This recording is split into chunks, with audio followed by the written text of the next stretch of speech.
Quem quer ouvir a palavra de Deus, diga amém. Aleluia, então tá bom. Queridos, Pedro foi chamado por Jesus, discipulado e capacitado para o apostolado. Foi enviado para abrir a porta do reino pela pregação do evangelho. E através de sua vida, percebemos como a graça de Jesus se vale de pessoas problemáticas, defeituosas, limitadas, pois se não fosse assim, não agradeceríamos a Deus pela sua graça. Pedro foi iluminado, inspirado pelo Espírito Santo a nos deixar registros a partir de suas experiências, pensando em solucionar os problemas de algumas igrejas. Essas igrejas são citadas no capítulo 1, versículo 1. São os crentes espalhados pelo Ponto, Galácia, Capadócia, Ásia, Bitínia. Algumas dessas igrejas nasceram pela pregação de Pedro em Atos 2. Ponto, Capadócia e Ásia são citadas, essas regiões são citadas em Atos 2, no dia de Pentecostes, enquanto Pedro está pregando. A Bitínia e Galácia já era um ambiente influenciado pelo ministério do apóstolo Paulo e outros. E agora, por causa da perseguição, esses crentes se espalharam. E Pedro os chama, no versículo 2, de eleitos, salvos, segundo a presciência de Deus. Antecipadamente, Deus já os viu e os formou em sua onisciência como igreja. Apesar de serem grupos diferentes, separados, culturas, linguagem, estilos diferentes de ambientes, são por Pedro, no versículo 2, simplesmente chamados de igreja. Pois nossa unidade independe de um ponto geográfico, de um modo apenas de apresentar-se ou cultuar a Deus. Não somos uma tribo, somos uma comunidade. Isso significa dizer que a igreja de Jesus, apesar de suas diferenças, ela é unida, porque ela crê em um só Salvador, Jesus de Nazaré. Se submete a apenas um livro como supremo e soberano, que é a palavra de Deus. Sabe que a salvação é pela graça, crendo no Cristo enviado pelo Pai, gerado no ventre de Maria pelo Espírito Santo. Nossa unidade é doutrinária. Então, apesar de dispersos, Pedro os vê como eleitos. É um outro título para a igreja do Senhor. Esses que estão espalhados por causa de sofrimento, Pedro vai lhes ensinar sobre salvação, apresentando-lhes que a maior riqueza num tempo de perseguição é a vida eterna, mesmo que naquele período difícil no qual estavam inseridos, eles perdessem monetariamente, financeiramente, tudo o que haviam conquistado. Ele diz que a fé que eles tinham em Cristo Jesus era a sua maior riqueza, e que essa fé, como o ouro é provado no fogo, essa fé também seria provada nas aflições e dificuldades da vida. Para mostrar o valor da salvação acima das riquezas terrenais, ele diz que a salvação é algo tão lindo e especial que ele separa em 2 pontos. Ele diz, primeiro, a salvação que vocês têm agora não se iniciou agora. Os profetas do Antigo Testamento inquiriram, questionaram, perguntaram, trataram, pesquisaram, se interessaram, escreveram, registraram tudo sobre ela. Versículo 10. Da salvação que vocês têm, eles se anteciparam, indagando, sentindo tudo o que vocês têm com plenitude, os profetas do Antigo Testamento desejavam. Segundo lugar, para mostrar o valor da nossa salvação em Cristo, Pedro diz que a mensagem da salvação que a nós foi anunciada é tão linda, tão profunda, tão especial, que os anjos desejam bem atentar. Está aí no versículo de número 12. Então, a salvação que vocês têm é tão lindo, o dom, a graça que os alcançou é algo tão perfeito que profetas, ou seja, homens que todos se calavam para ouvir, porque o próprio Deus falava na boca deles, eles se dedicavam a pesquisar, escrever, entender e perguntavam como que nós, a igreja de hoje e no tempo de Pedro, seria salvo. Os profetas queriam saber o que nós aqui hoje sabemos. E Pedro está mostrando que eles não tinham essa plenitude. Segundo, a mensagem da salvação que alcançou vocês é tão especial. A doutrina da soteriologia, a doutrina da salvação, é algo tão lindo, perfeito, profundo, completo, que os anjos desejam bem atentar. Quantas vezes nós interpretamos esse texto dizendo que os anjos desejaram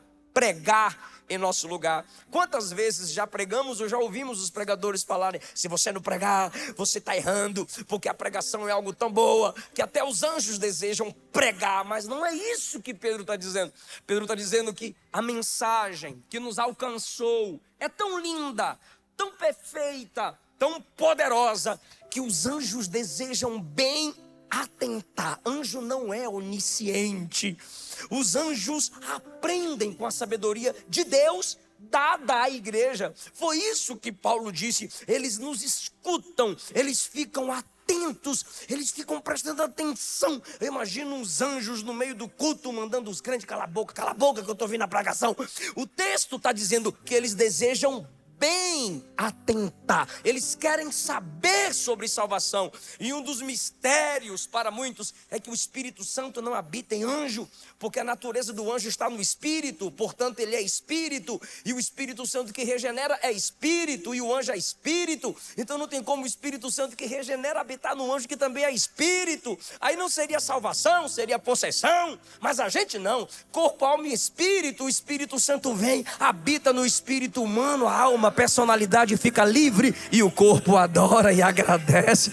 Aleluia, isso é perfeito. E os anjos ficam: mas como assim? Como o anjo não é onisciente? Aí às vezes você fica sabendo das coisas antes mesmo que os anjos têm que nos guardar. Aí de repente você recebe a profecia e diz: olha, vai acontecer isso, mas não vai acontecer nada. Aí o anjo diz: fica de boa que eu estou aqui para guardar. Aí de repente acontece um acidente, algo perigoso, e o anjo diz: como é que tu sabia? Aí o crente diz: eu sou cheio do Espírito, eu tenho um dom de revelação, profecia, coisa que anjo não tem. Eu estou tentando facilitar a minha expressão e a sua compreensão para que você entenda: anjo não tem onisciência. Anjo depende da sabedoria de Deus na igreja para aprender mais, para crescer mais no conhecimento de Deus. Se anjo é assim, como que nós deveríamos nos comportar diante da mensagem da salvação?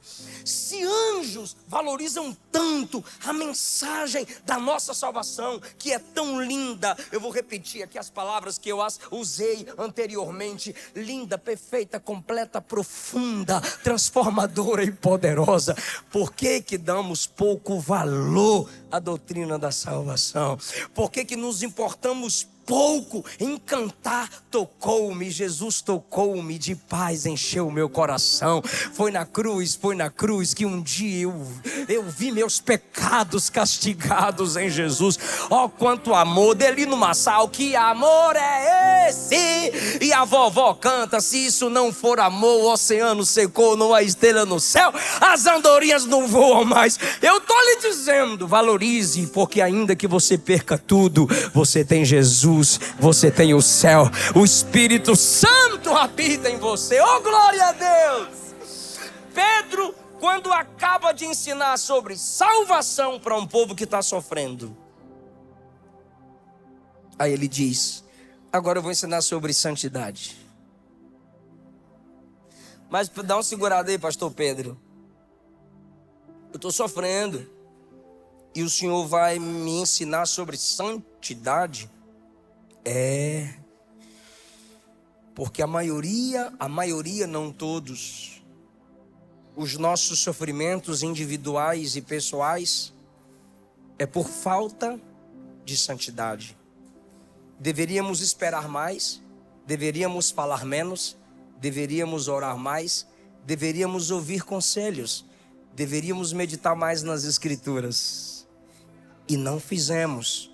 Pecamos com a premeditação, pecamos apressando-nos, pecamos indo além do limite. Poderíamos pagar quanto, mas a gente adquiriu quanto? Quebramos princípios, transgredimos e não cometemos apenas transgressão, que é ir além do limite, a gente também comete iniquidade, que é pecado consciente. E aí a prova vem, a disciplina vem. E o pai disciplina o filho que ama. Para quê? Para aprendermos sua santidade. Está lá em Hebreus, capítulo de número 12. Davi também disse: antes eu não estava nem aí para a sua palavra, mas como me foi bom ser afligido. Agora, ó como eu amo a tua palavra. Deus não tem problema nenhum em nos disciplinar, nos fazer sentar, ensinar-nos e corrigir-nos. Então Pedro está escrevendo a um povo sofredor. Eu sei que eu estou pregando também a um povo sofredor. Todos nós temos sofrimentos em alguma área da nossa vida. Nesse mundo caído e quebrado, todos temos nossas guerras, todos temos nossas batalhas. E há um tipo de sofrimento que muitos crentes que estão me escutando aqui estão vivenciando. É a luta contra a sua carne, luta contra seus pensamentos, luta contra si mesmo. Eu mesmo luto todo dia. Todos nós temos essa guerra que a Bíblia chama de cruz de todo dia. É a renúncia diária. E eu quero ensinar-lhes, essa palavra ficou um pouco soberba, eu quero mostrar para vocês como Pedro nos ensina o caminho da santidade. Eu vou dividir essa palavra em alguns pontos. Vou pregar igual Batista, ponto 1, ponto 2, ponto 3. Vou dividir essa mensagem em alguns pontos para facilitar a nossa compreensão. Primeiro, o processo da santidade. Pastor, eu quero ser santo, eu quero me afastar do pecado, eu quero romper com aquilo que rompe minha comunhão com Deus, eu quero quebrar aquilo que quebra a intimidade que eu tenho com Deus, eu quero aprender a me entristecer com aquilo que entristece Deus, eu quero amadurecer até ao ponto de me alegrar com aquilo que alegra Deus. Isso é santidade. Quero. Então bora para a Bíblia. Versículo 13, processo da santidade. Cingindo os lombos do vosso entendimento. O que ele está dizendo é: não permita que qualquer coisa atrapalhe o seu entendimento bíblico. E por que ele diz cingindo? Olha aí, vou usar minha toalha, pastor. Cingindo os lombos do vosso entendimento. Porque os servos precisavam trabalhar. E as roupas, vocês lembram, eram parecendo vestido, era vestido mesmo, não sei o nome direito não. E aí, quando eles trabalhavam, eles precisavam se movimentar. E as cãs, as pontas das vestes, os atrapalhava. Eles tinham que subir, descer, pegar pedra e se movimentar. Então o que eles faziam?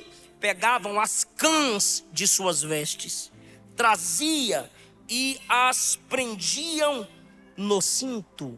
Agora sim eles têm mobilidade, habilidade para trabalhar e produzir mais. Então eles entendiam que o movimentar das pernas, o soprar do vento, balançava as pontas das vestes. Então eles as traziam por sobre os joelhos e prendiam as pontas das vestes no cinto.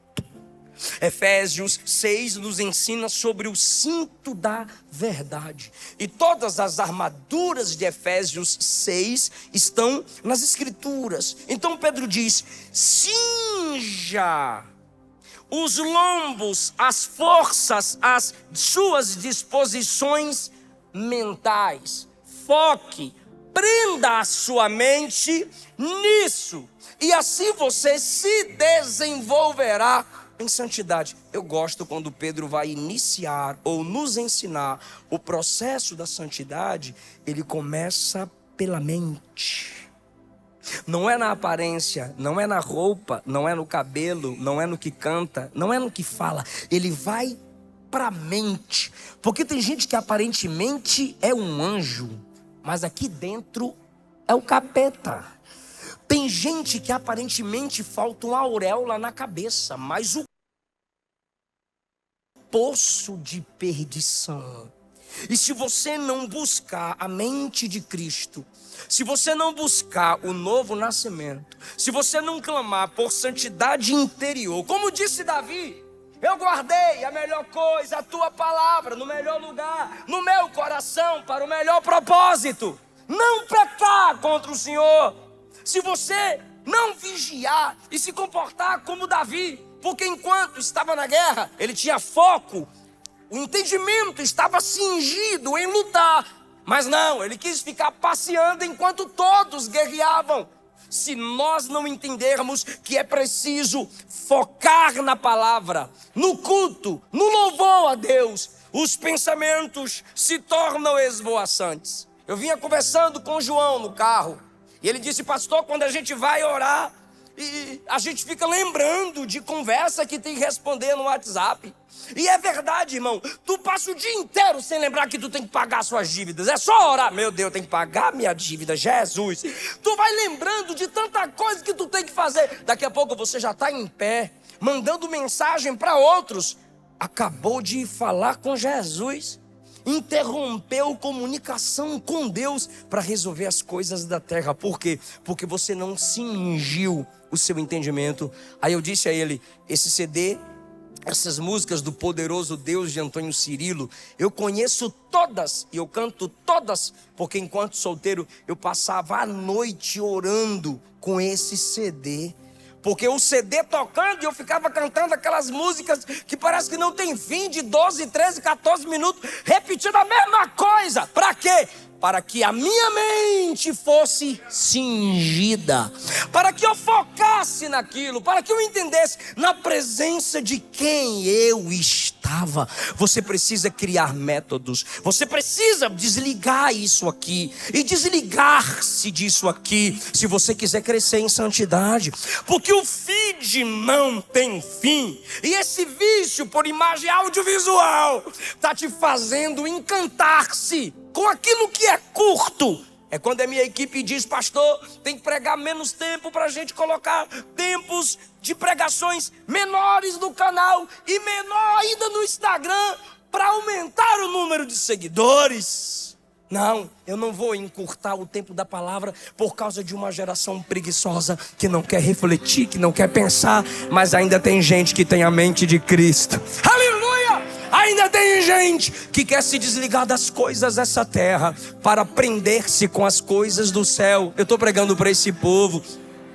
Colossenses capítulo 3, versículos 1, 2 e 3. Se já ressuscitastes com Cristo, buscai as coisas lá do alto. 2, pensai nas coisas que são de cima, porque a vossa vida está escondida com Cristo. E quando Cristo, que é vossa vida, se manifestar, vocês também vão se manifestar com Ele na glória. Mente. O que você planta na mente, você colhe na vida. Algumas pessoas me perguntam: pastor Eliseu Rodrigues, você sabia, imaginaria que chegaria onde chegou? Eu disse sim. Já pensou em desistir? Eu disse nunca. Por quê? Porque eu sabia onde eu chegaria. Paulo disse a Timóteo: lute pelas profecias que lhes foram transmitidas. Eu guardei cada profecia que eu ouvia. Eu guardei cada profecia que foi ministrada. Vou te levar aos 4 cantos. Estude minha palavra que você vai cuidar de gente. Vai pregar minha palavra em países onde nunca imaginou. Tinha vez que eu brigava com meus irmãos, porque eu sou baiano e a gente é em 6. E brigava no murro. E a gente brigava, e irmão briga por cada coisa. E quando eu passava na rua, os meninos que me viam brigar com meus irmãos diziam: ah, o pastorzinho acabou de brigar, né, pastorzinho? Parece o povo me xingando na internet aí por causa das polêmicas. Aí o povo ficava me encrencando na rua. Aí quando me xingava eu dizia: teu pai.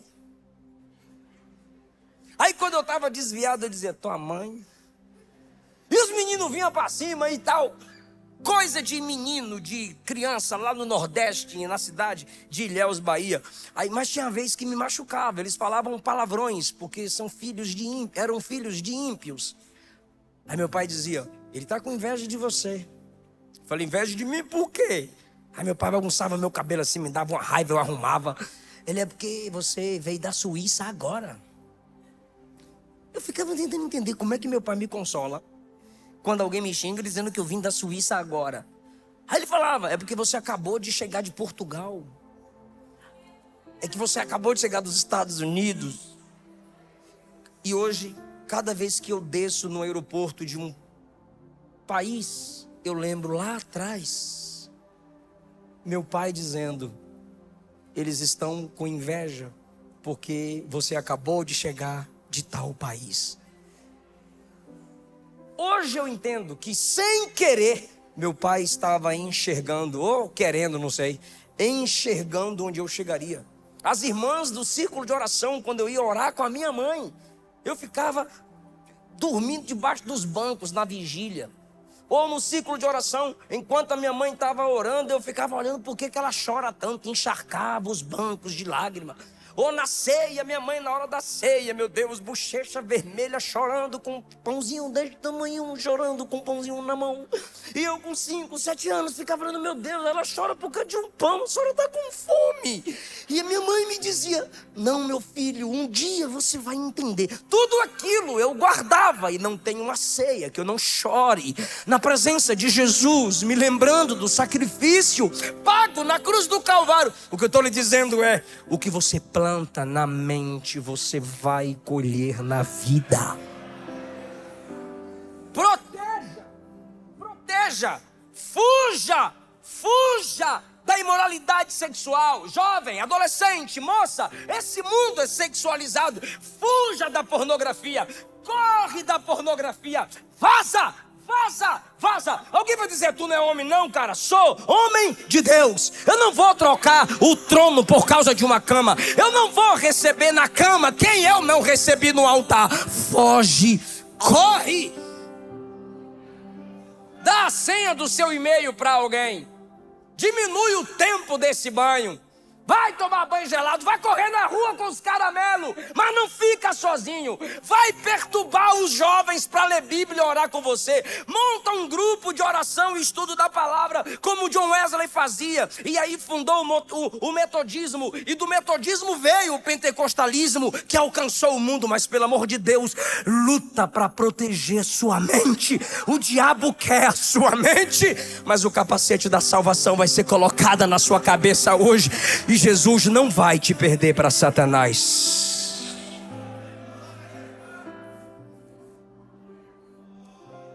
Segundo lugar, o processo da salvação, ele diz, esperai inteiramente na graça que se vos ofereceu na revelação de Jesus. Esperai inteiramente na graça. Inteiramente é totalmente, completamente na graça.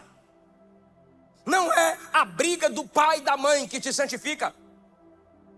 Não é a mensagem moralista do pastor que te santifica. Não é a lei. A lei é o espelho que mostra a sua sujeira. A graça é a água que te limpa e te lava por completo. Espera inteiramente na graça. Esperar aqui não é ficar na prática do pecado. Um dia Deus vai me tirar daqui. Tu vai para o inferno se ficar brincando com o pecado. Esperar aqui é depender da graça, confiar na graça, é cair de joelhos e dizer, eu não consigo, mas eu tudo posso naquele que me fortalece. Sozinho eu não saio dessa batalha vitorioso, mas se o Senhor for comigo, eu venço esse pecado, eu venço essa carnalidade. Depender da graça, eu vou desviar porque eu peco demais, eu vou desviar porque eu não paro de cometer esse pecado. Pelo amor de Deus, continua com a gente. A graça de Deus está entre nós. Aqui não tem gente perfeita, mas tem gente esforçada. Aqui só tem gente capacitada pela graça. Continua caminhando com a igreja, continua orando, continua jejuando, continua lendo a Bíblia, continue honrando Deus, porque aquele que em nós começou a boa obra há de completar até aquele dia. Aleluia! Nós estamos num processo chamado santificação. Por isso que eu estou falando que o primeiro ponto foi o processo da santidade. Segundo, no processo da santidade, você tem que esperar, depender na graça de Deus, da graça de Deus, porque quando você vencer o que está querendo te vencer, vai vir outra guerra e você vai depender dessa graça de novo, só que sempre vencendo. E quando você vence, se você é dependente da graça, você não se ensoberbece, você não diz eu, você vai dizer Cristo em mim. Cristo em mim, foi Ele quem me capacitou, e agora você vai edificar outras pessoas, através do que Deus fez na sua vida, você vai contar seu testemunho, e quantas pessoas serão edificadas, mas isso só é possível se você esperar inteiramente, totalmente na graça de Deus. Nesse processo de santidade, nós temos agora, segundo lugar, o padrão da santidade, versículo de número 16, sede santos, porque eu sou santo. Não é sede santos como eu sou, é sede santos porque eu sou. Eu sou um Deus separado da pecaminosidade. Eu sou um Deus, o Deus, que o pecado não atinge. O mundo não domina, porque eu sou assim e vocês são meus. Sejam santos, Ele é o padrão. Não é olhando para homens. Se você focar nos seres humanos, você vai desviar. Vai mudar de igreja todo ano. Tem gente que todo ano muda de igreja. Sai da Assembleia, vai para a Batista. Sai da Batista, vai para a Universal. Da Universal, vai para a Católica. Vai parar no inferno, irmão. Porque em vez de mudar de vida e de atitude, tu só fica mudando de igreja, culpando as pessoas. O padrão da santidade é Deus. Eu sou santo. Isaías 45, 22. Olhai para mim e sereis salvos. Tu já leu Hebreus 11. Hebreus 11 traz a galeria dos heróis da fé. Hebreus 11 fala assim, ó: homens que o mundo não era digno de tê-los. Homens e mulheres que venceram pela fé. Aí você diz, rapaz, que top, hein? Será que eu chego nesse nível? Só que Hebreus 11 não termina em Hebreus 11. Hebreus 11 termina no 12. E o 12 começa assim, olhando firmemente para Jesus, o autor e consumador da fé. O que é o autor e o consumador? Autor é que aquelas pessoas de Hebreus 11 receberam dele a capacidade para vencer. E o consumador é que ele é o aperfeiçoador, o sustentador da fé. Então em Hebreus 11 você tem os caras: Abraão, Isaac, Jacó, Noé, Abel, José, Moisés. Aí diz assim, cercados por uma nuvem de testemunhas. O que são essas testemunhas? Os testemunhos desses homens. Aí a gente duvida todo dia, quando abre a Bíblia, Abraão, pai da fé. A gente não consegue renunciar um bife quando está em jejum. Aí frita o bife. Aí quando mastiga que eu estava em jejum, gente. Quebra o jejum por causa de um tridente.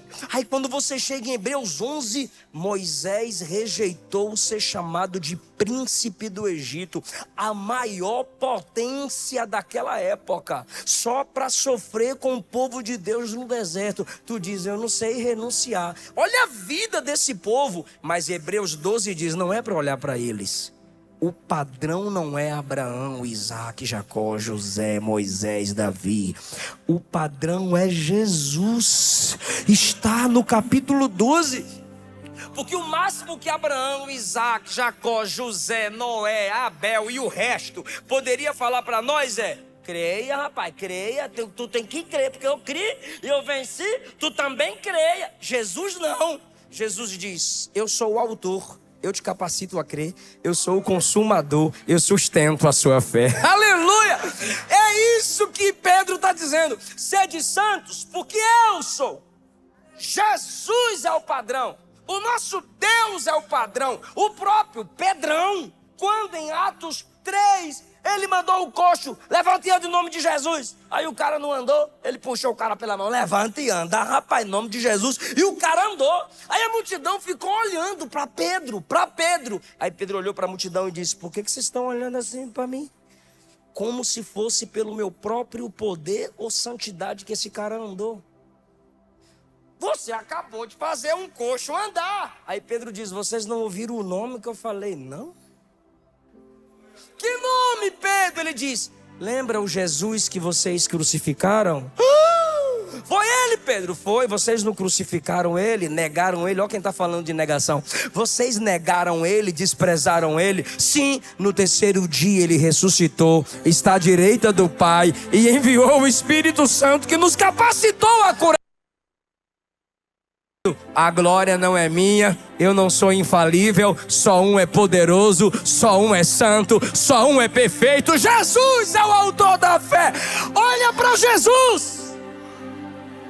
Todos nós falhamos, todos nós somos dependentes da graça. Se comparar o seu pecado com o meu, pode ser pior, pode ser menor. Comparar o meu pecado com o teu, eu posso ser pior do que tu. E aí eu vou desistir só porque eu tenho um pecado que eu não venci e tu venceu um, mas tem pecado que eu venci que tu também não venceu. Aí já ficar brigando agora quem venceu o pecado e quem não venceu. Olha para Jesus, ele venceu os nossos pecados na cruz do Calvário, porque ele se ofereceu como sacrifício perfeito. Ele é o padrão. Então é o seguinte: se você olhar para mim e eu olho para tu, nós podemos nos gloriar ou um no outro ou em si mesmo.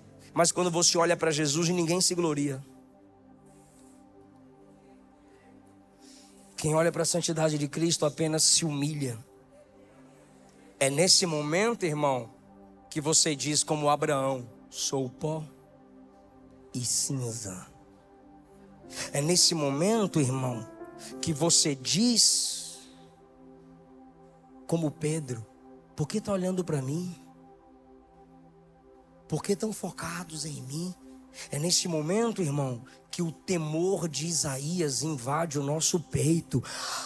Ai de mim, porque eu sou um homem de lábios impuros. Por que ele disse isso? Porque ele viu a santidade de Deus. Pulando para o próximo tópico, deixa eu lhe dizer uma verdade.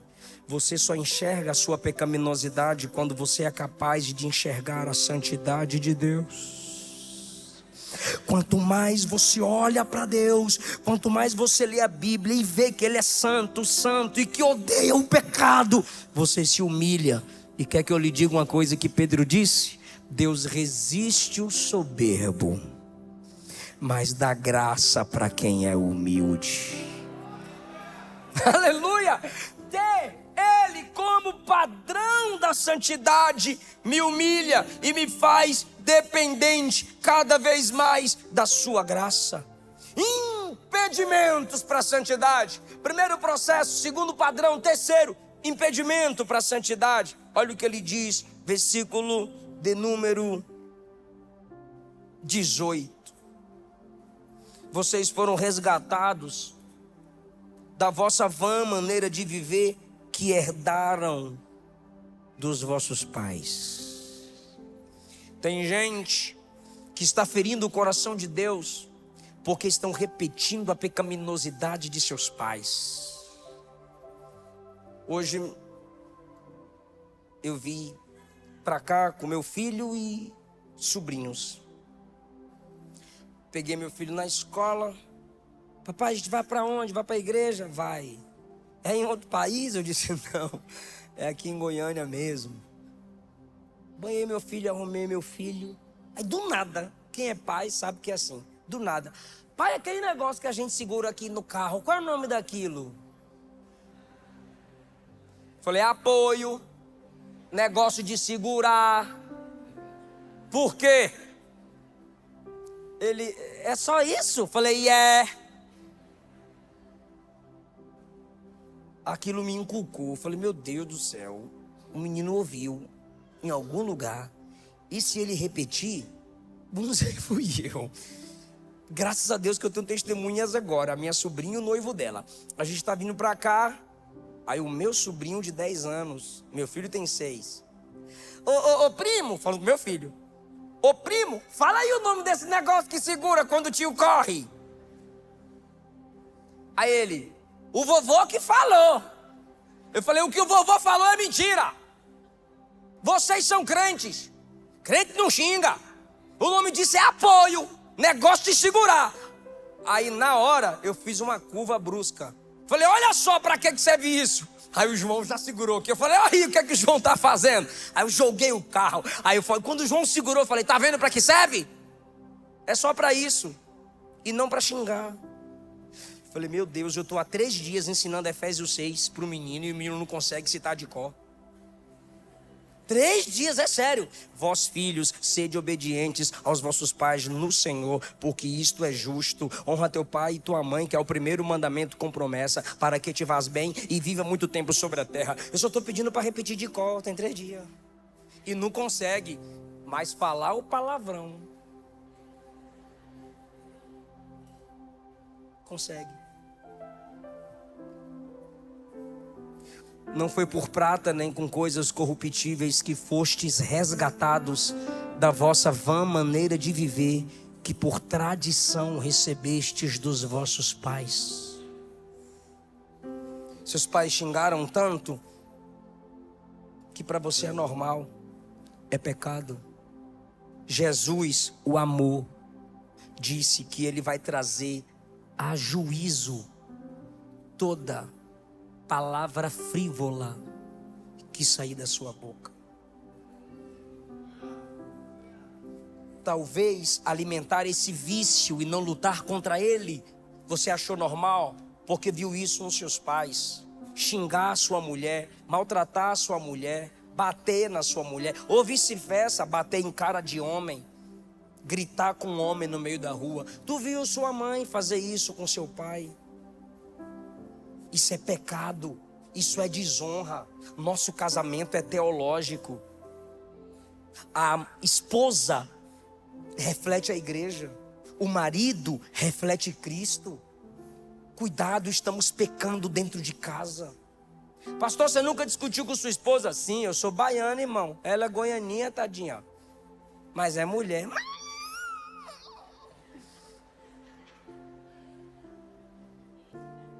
Mas quando excedemos, pedimos perdão na frente das crianças. Se meus filhos me virem pecar com a minha esposa, terão que me vir pedindo perdão a ela, para que esse mau comportamento não se repita com a professora. A Tetezinha não repetir com o professor, que não é porque ela é mulherzinha que ela é anjinho.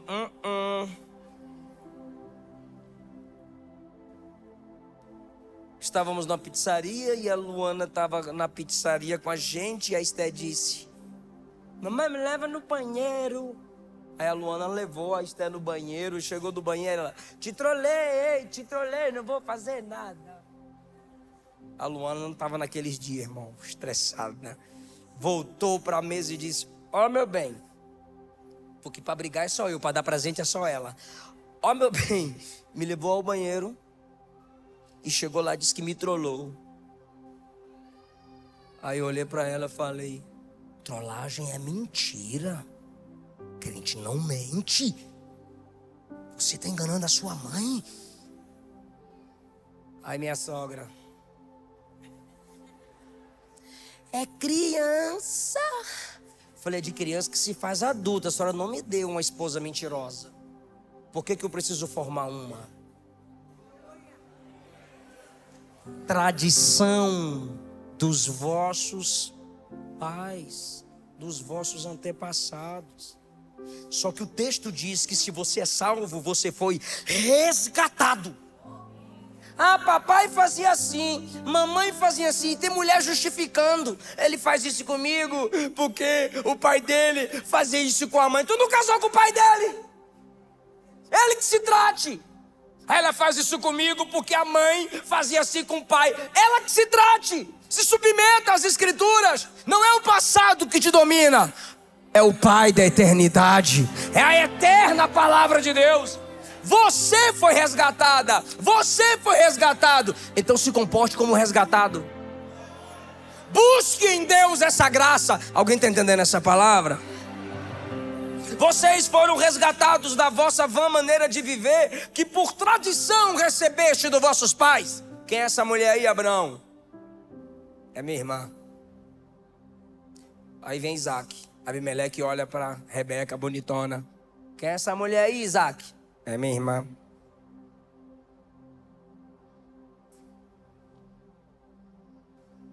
Ah, mas era cultura, tinha que proteger, porque senão os caras iam pegar a mulher deles. Heróis da fé?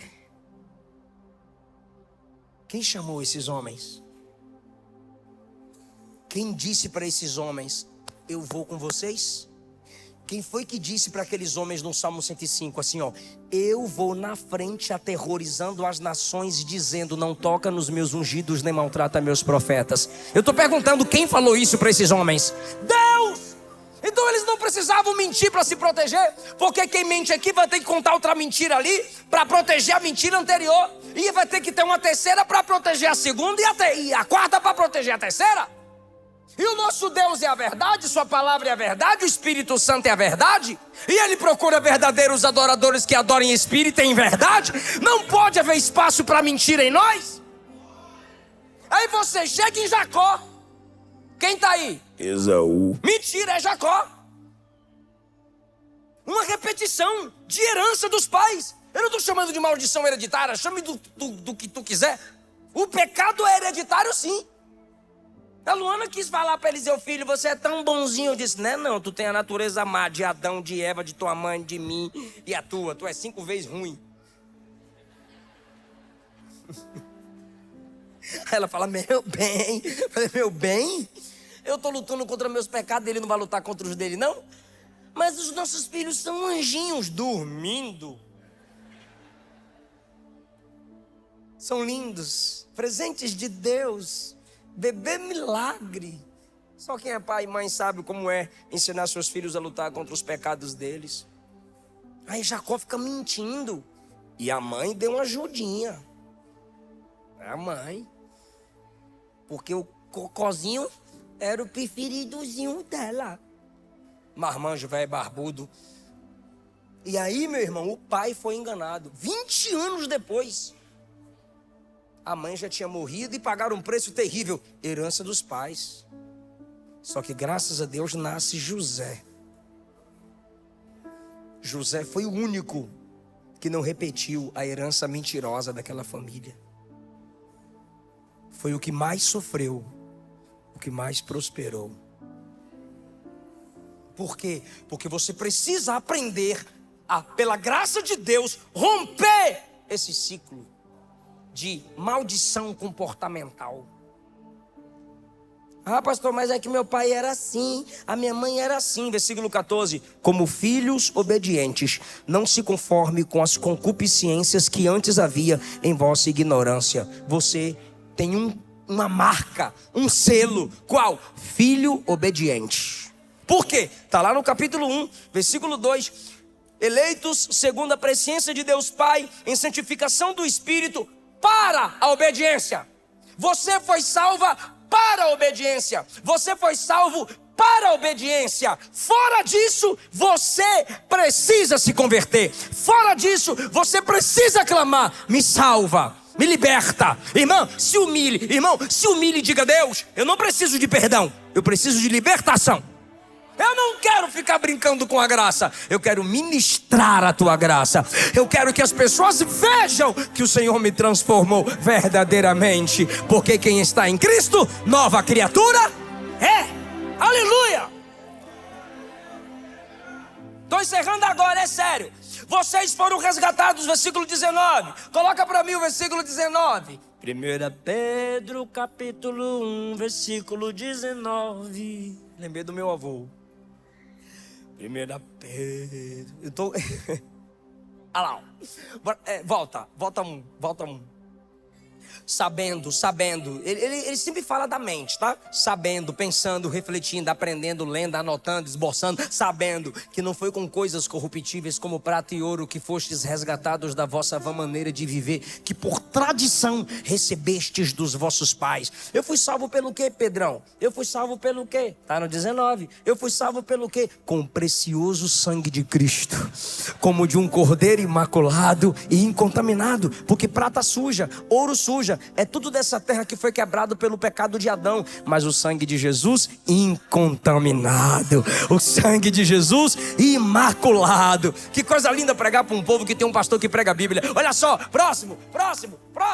O qual, ou seja, Cristo, que derramou seu sangue, na verdade, em outro tempo foi conhecido. Agora é com vocês, depois do sido, hein? O qual, na verdade, em outro tempo foi conhecido. Até aí, mas ficou horrível, tá? Vou ler de novo. O qual, na verdade, em outro tempo foi conhecido, vírgula. Antes da fundação do mundo, que Pedro está dizendo antes dele ser criador, ele já era redentor, salvador, perdoador. Ai, irmão, o pecado não pegou Jeová de surpresa. Ele já tinha visto Adão caindo, ele já tinha visto Adão pecando, mas o sangue do cordeiro já era a carta na manga. O diabo derruba, o meu filho derrama o sangue e traz o homem de volta para minha presença. Aleluia! Eu tô lhe dizendo, galeria, nave, obreiros, músicos, que antes de Deus dizer haja luz, ele disse haja cruz, haja cruz. Eu sou redentor, eu sou o salvador, eu sou o perdoador. Em Gênesis 22, Isaac disse: onde está o cordeiro? Mas em Mateus 3 e João 1, João disse: eis o cordeiro de Deus que tira o pecado. Jesus de Nazaré. Aleluia! Não importa qual mancha o pecado deixou em você, o sangue de Jesus te purifica. O sangue de Jesus te purifica e te torna mais alvo do que a neve. John Wesley teve um sonho que foi lá no inferno. Aí quando ele chegou do inferno, tinha o capeta porteiro. Aí ele perguntou pro capeta porteiro. Ele era metodista? Tem metodista aqui? E o capeta porteiro disse: tem. Aí ele: e presbiteriano? Tem. Graças a Deus que não tinha pentecostal quando ele sonhou. Aí ele perguntou: e anglicano? Tem. E católico? Tem. E o bichinho doidinho para acordar. Aí de repente, no mesmo sonho, foi pro céu. Aí na porta do céu tava lá o anjo porteiro. Tem metodista aqui? Não. O coração de John Wesley. Tem anglicano? Não. E presbiteriano? Tem não. E católico? Tu sabe. Brincadeira, gente. Tem não. Quem tá aí? Só os lavados e remidos no sangue do Cordeiro. Não é uma localização geográfica que te purifica. É a sua fé no sangue derramado lá na cruz do Calvário. Você ficaria feliz se eu te dissesse assim, ó: antes que você cometesse aquele pecado há 5, 10, 15, 20, 30 anos atrás, há 2000 anos, o preço já tinha sido pago para você receber o perdão desse pecado. Você ficaria feliz? Aí vem Pedrão e diz: não, que 2000 anos. Lá na eternidade, o Cordeiro já estava sendo apresentado. Aleluia. Você pode adorar Jesus? Alvo mais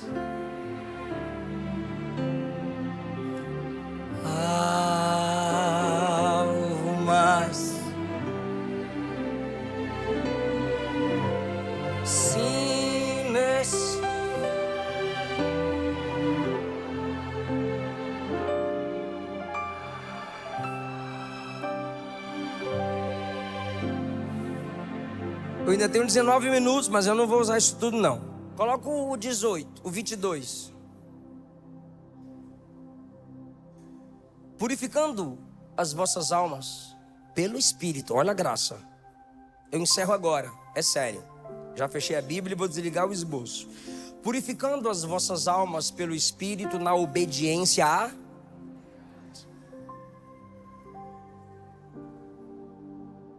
Para quê?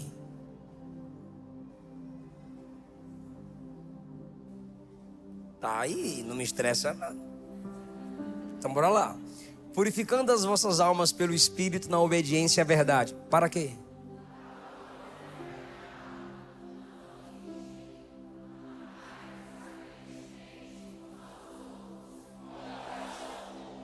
Tá. Rapaz, olha como a Bíblia corta-nos.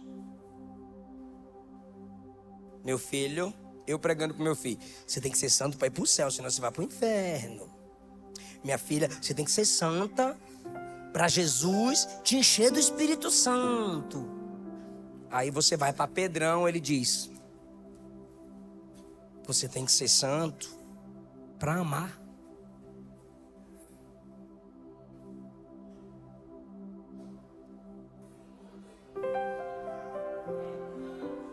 Você tem que ser santa para o amor fraterno, fraternidade. Saber viver em comunhão com seus irmãos. Não, mas eu pensei que a santidade era eu fechar a cara. Fala comigo não que eu sou santo, quarta pessoa da divindade de 3. O cara vai para o monte, pastor, passa a noite orando. Aí desce do monte, alguém pergunta: são que horas? 11 remeneveia. O cara nem fala mais a língua dos homens. O pastor Elias Torralbo diz que após a consagração ao presbitério, a esposa fez o café da manhã. Aí chamou: fulano, meu bem, vem tomar café. Fulano não, presbítero, por favor.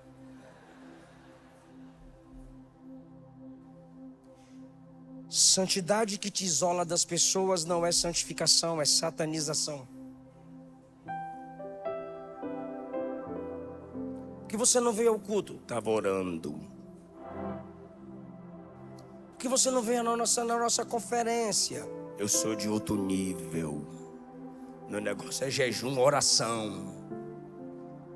A gente tem um churrasco de amigos, um futebol com os jovens, uma pipoca, não sei o que lá. Não me mistura, eu sou águia. E águia não anda com galinha.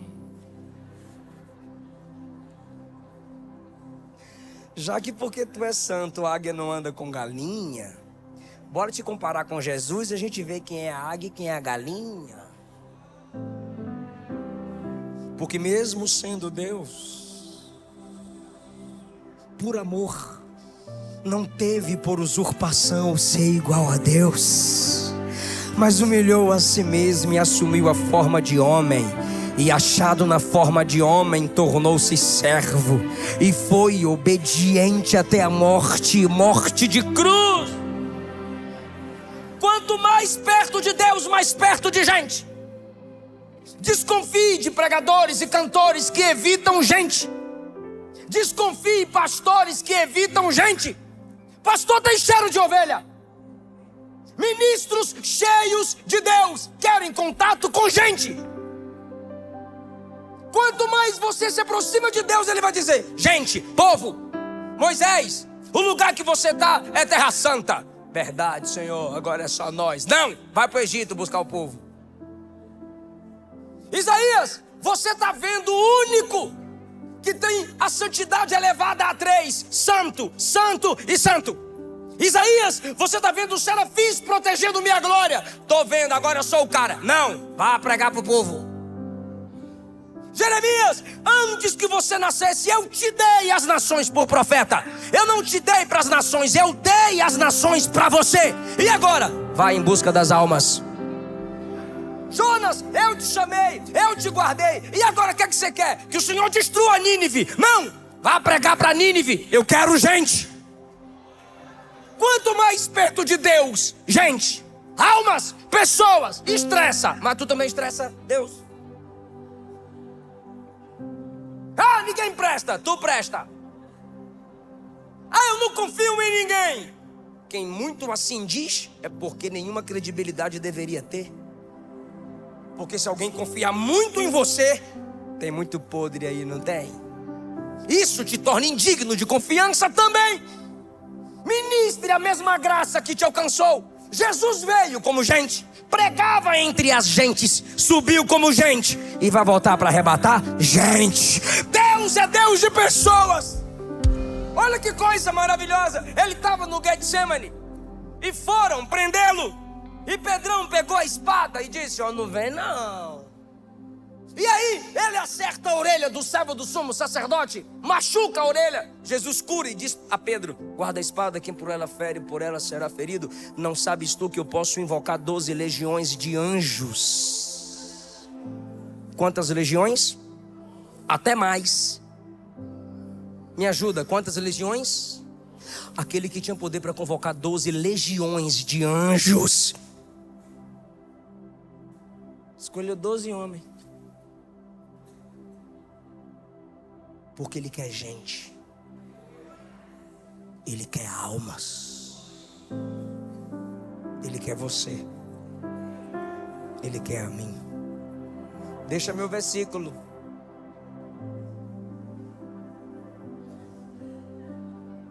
Purificando as vossas almas na obediência para amar.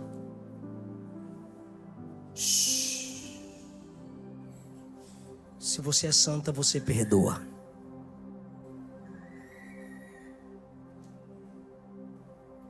Se você é santo, você perdoa. Não. Esse pecado contra mim é porque você não está na minha pele, pastor. Você estava na cruz? A pergunta é retórica, não precisa me responder. Quem era o santo naquela casa? José vendido ou os irmãos que vendem? José sonhador ou os irmãos invejosos? Quem era o santo? José. Mas quem perdoou quem? Quem preparou a mesa para os irmãos? José, como que você prepara a mesa para aqueles que quando te colocaram no poço vazio, sentaram sobre o poço e comiam pão? Você gemendo lá embaixo e eles comendo pão, e você prepara a mesa para eles. José, eles arrancaram sua capa, e agora o que é que você vai fazer? Eu vou dar uma muda de vestes para cada um deles. Porque quem perdoa não se comporta como ofensor. Quem era o santo entre Davi e Saul? Saul dizia: eu quero matar Davi, eu quero acabar com Davi. E quando Davi teve a chance de matar Saul, ele disse: eu não vou tocar no ungido do Senhor. Que ungido, Davi? O Espírito Santo já saiu desse cara faz tempo. O Espírito se retirou de Saul e passou a se apoderar de Davi. Mas ele dizia: é ungido do Senhor. Quem era o santo? Davi que dizia: ele é o rei de Israel. E Saul dizia: eu vou acabar com você e com sua casa. E quando Saul morre, quem chora? Davi. Porque quem é santo ama. Quem é santo perdoa. Quem era o santo? Daniel, os caldeus na Babilônia. Nabucodonosor disse: conta o sonho que eu tive. Aí os caras falaram: conta o sonho para nós. Aí ele falou: não, vocês vão contar para mim o sonho e interpretar. Aí os caras disseram: a gente pode interpretar, contar não. Nabucodonosor disse: eu sonhei e esqueci. Agora vocês vão contar para mim o que eu sonhei, o que eu esqueci e interpretar. Aí os caras disseram: não tem macumba que resolva isso. Aí Nabucodonosor disse: vou matar todo mundo. Chegou na porta de Daniel. O rei mandou matar todos os sábios e você também é sábio. Daniel disse: matar todos os sábios? Faz isso não, me dá tempo. Para quê? Eu vou orar e nenhum caldeu, nenhum sábio vai morrer. Por quê? Eu vou orar e Deus vai revelar. Quando Deus revelou, Daniel mandou um recado para o rei: não mata os sábios da Babilônia não. Por quê? Eu sei o sonho. Quem era o santo? Os caldeus ou Daniel? Mas no capítulo 3, os próprios que por causa de Daniel não morreram no capítulo 2, denunciaram para Nabucodonosor, Misael, Ananias e Azarias, ingratos e fofoqueiros. Olha lá, Não se prostraram perante a imagem, mas Daniel orou para eles escaparem. E agora eles são ingratos. O santo era o perdoador. Eu vou complicar mais a minha e a sua consciência. Quem era o santo? Na cruz. Eu, pecador. Você, pecador. Mas ele dizia: Pai, perdoa, porque não sabem o que fazem. Eu era o ladrão, você era o ladrão, mas ele diz: hoje estarás comigo. Quem era o santo e o pecador? Nós. Mas ele é a propiciação pelos nossos pecados, não apenas dos nossos, mas pelo mundo inteiro. Porque Deus amou. Ele é santo, porque Deus amou. Ele é perfeito, porque Deus amou o mundo de tal maneira que deu o seu Filho unigênito, para que todo aquele que nele crê não pereça, mas tenha vida eterna. Fica em pé. Jesus está te capacitando a amar. Jesus está te capacitando a perdoar. Você sai daqui hoje dizendo: sou salvo, isso que importa. Fui perdoada, isso que importa. Ah, Jesus, obrigado pela sua palavra. Obrigado pelo seu povo eleito. Obrigado pelo seu povo salvo. Cura a alma do seu povo.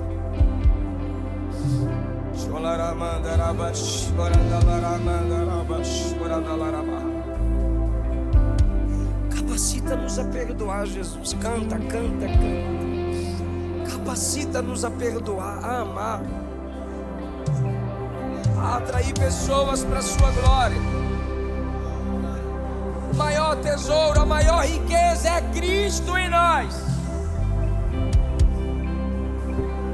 Enche-nos, capacita-nos a dizer não ao mundo.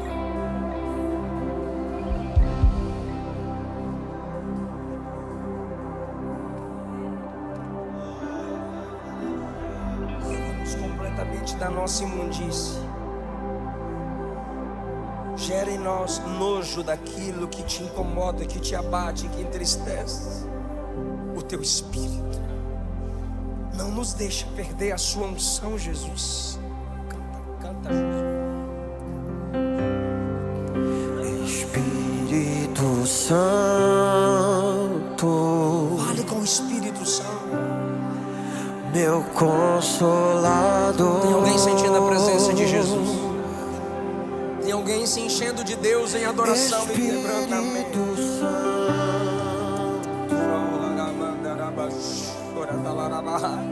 tu sabes quem eu sou. Obrigado, Jesus, pela sua graça, pelo seu amor, E mesmo pela sua vida, pelo Espírito que nos capacita e nos ajuda a vencer o mundo, o pecado e o diabo. Aleluia. E mesmo assim,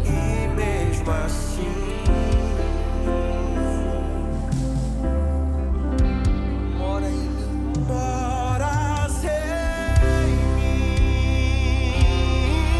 O que Ele é, igreja? Tu és santo. Você vai vencer esse pecado, essa fraqueza, nas palavras, na mente, nas obras. O sangue de Jesus nos purifica. O sangue de Jesus nos purifica. Pra te descrever, Quem pode dizer que Ele é santo?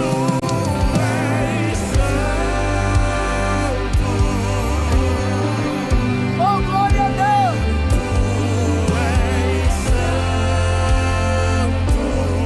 Aleluia, aleluia!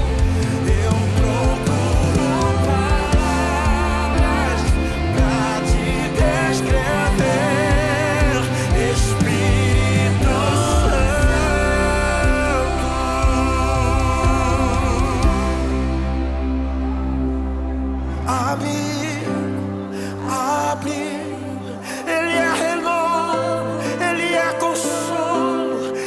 Espírito Santo de Deus,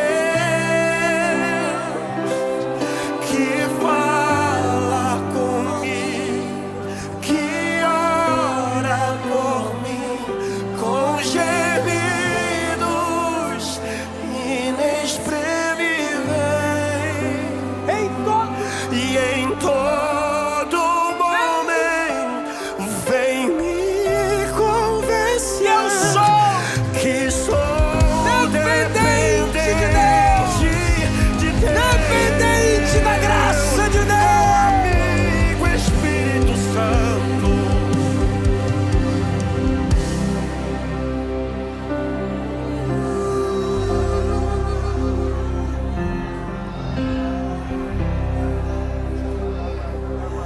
Que amor é esse?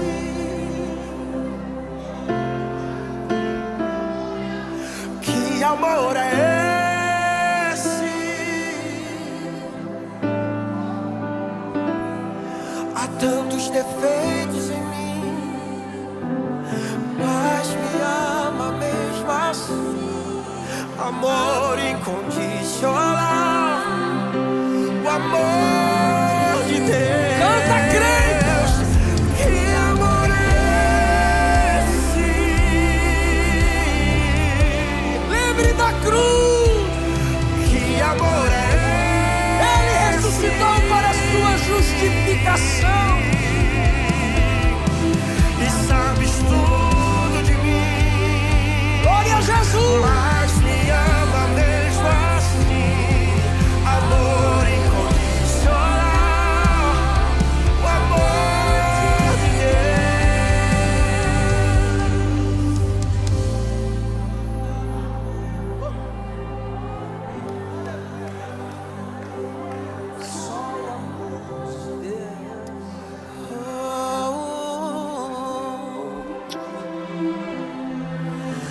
Amor que eu desconheço e que pagou um alto preço por nos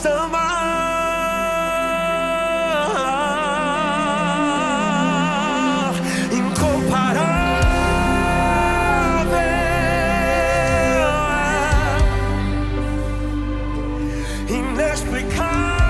inexplicável é o seu amor.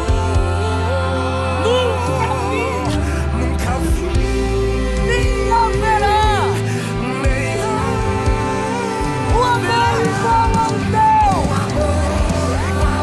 Amor de Deus. Amor de Deus. que amor é esse?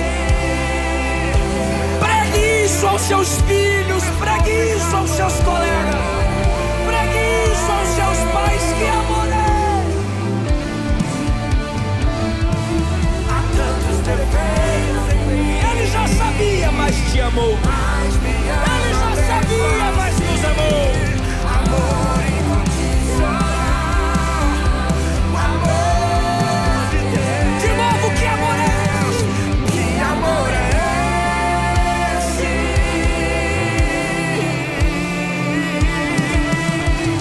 Que amor é esse?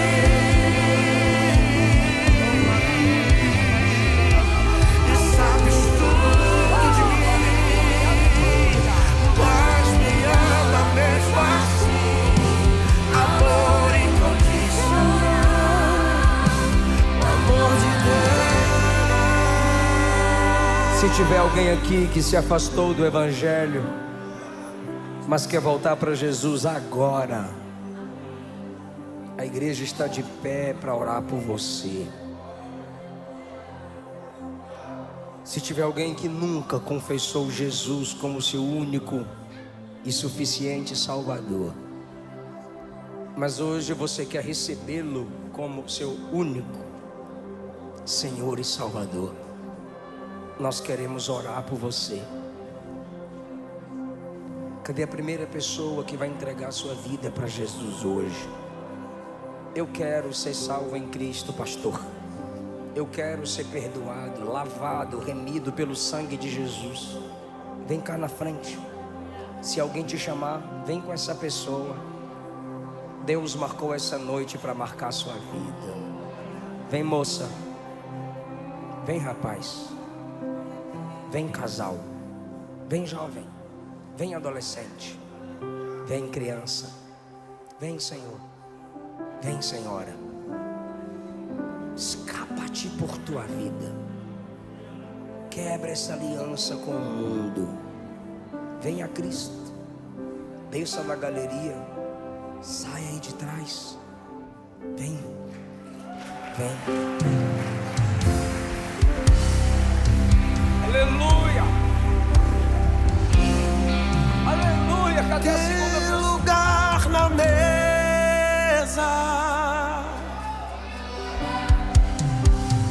Pode se assentar.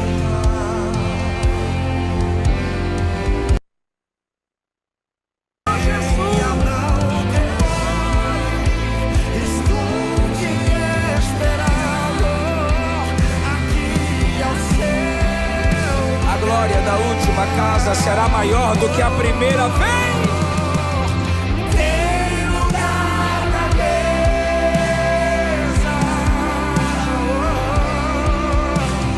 Pode se assentar.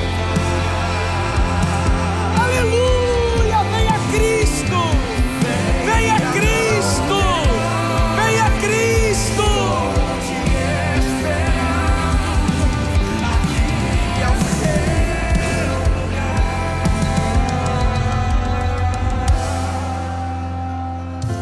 Vem para Jesus. Vem para Jesus.